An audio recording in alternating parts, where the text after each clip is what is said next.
doc, I really would like to get off of these blood pressure meds. Like, they're really annoying. Except I really also don't want to eat any differently or do any exercise. So just, can you work with me? What would you tell a patient like that? You can't have the results unless you do the work, right? So if I say, well, how many of you are investors? Raise your hands. Okay, a few of you. And how many of you are taking out student loans? Raise your hands. A few more. How many of you would like to retire one day? That should be all of you. You're all investors.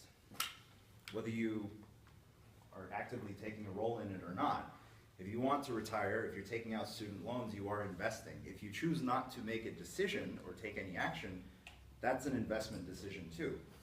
So just like the patient that doesn't want to change their lifestyle to get the results they want for their health, if we want to retire, if we want to be financially free, we have to do the work now to make sure that that happens.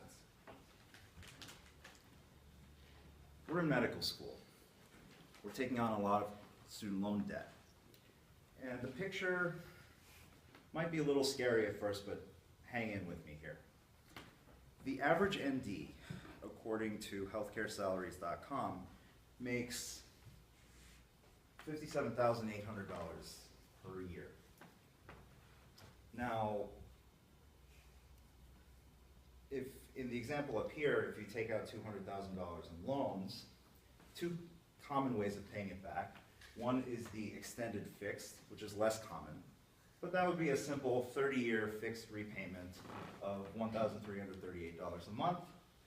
And you notice that number up there, $201,000? That's your total interest paid. You'd be paying back more in interest than you actually took out in the first place. Ooh.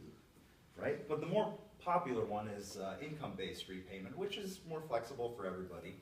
You would start off with $504 a month, which is much more reasonable. Eventually that would ramp up to $1,958. And if you make all of your payments for 30 years, the government will forgive the rest of your loans, which in this case would be $192,000. These numbers come straight from from studentloans.gov.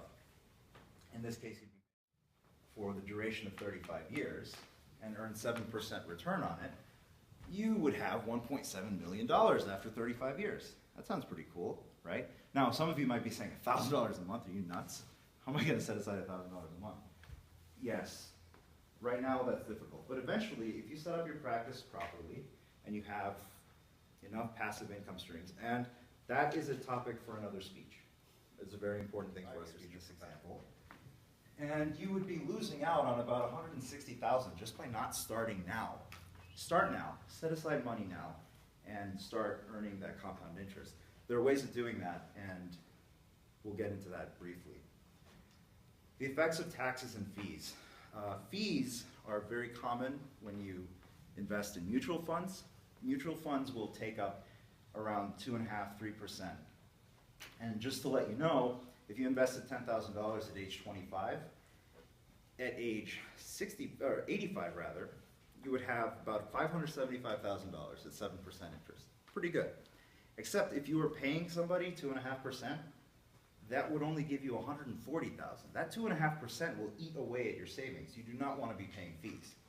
So what you should do is hire a fiduciary advisor. Financial advisor will take those kind of fees from you, and they will sell you the mutual funds that they want to sell. They're not necessarily in your best interest. A fiduciary advisor will take care of you. So what actions can we take? Again, hire a fiduciary, and the simplest solution, I will say, just get this book. This is Tony Robbins' book, Money Master the Game. I just finished reading it a couple weeks ago.